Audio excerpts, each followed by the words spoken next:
Here with Coach Haggenmiller. Coach, a big weekend for Michigan Tech skiing and for Michigan Tech and Tech Trails. Kind of tell us about how things have gone this weekend. Well, we've had a great group of volunteers, and race organization has put on a fantastic event. Yesterday, on Saturday, we started at 9:30 in the morning with racing, and we're still going at 5:30 nonstop. A lot of people getting a lot of racing in yesterday. And then today we started at 10, and we'll be finishing up around 3:30 this afternoon. And I think we probably had about 350 people here racing, and then quite a few spectators along as well. So definitely a lot of people coming to town and enjoying the midwinter conditions we have here in mid-December. Talk about the Tech teams, the men and women, how they did this weekend. I think we picked it up a pretty substantial amount from last week. It's fun to have a little bit bigger field so that if you're just a little bit off, you still have some other people that you can beat, so that's a good thing. Tom Baez had a really good weekend for us. That's exciting to see. Tommy Mikkonen yesterday had a really good qualifier, had a really good semifinal, and then ran out of gas a little bit. And he's on his way back to Finland today, so he wasn't racing for us. So he had some other people picking things up a little bit. Dan Wood and David Jazak, I think, had solid days today.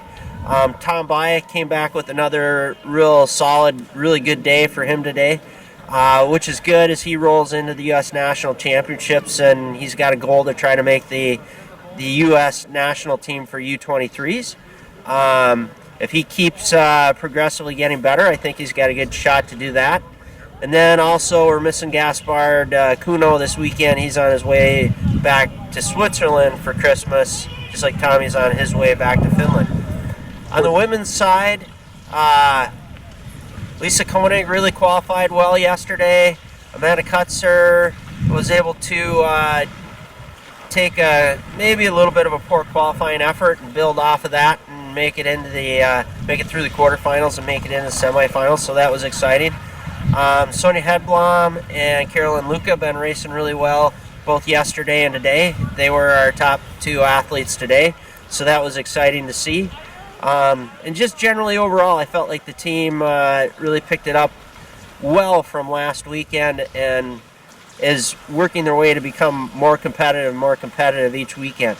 Here in December, we're not too worried if we're a little bit off form. We definitely don't want to be in our best form because we've got a lot more important races coming up in the future. But we want to have our form getting better and better each weekend, and I feel like we're doing that. How do you feel going into really the main part of the schedule when you get back from Christmas break? Well, we're going to start with a trip to Soldier Hollow in Utah in the Park City area right after Christmas. A lot of our athletes will go out there. That'll be at altitude, so they'll try to do a little pre-altitude training camp before the nationals start. And we have some people that should be ready to be competitive there. We got the College Cup will be scored there, and that's a big focus for us for the season, that and the NCAA championships. So we're excited about the possibilities, and we've got a few weeks here to do some work.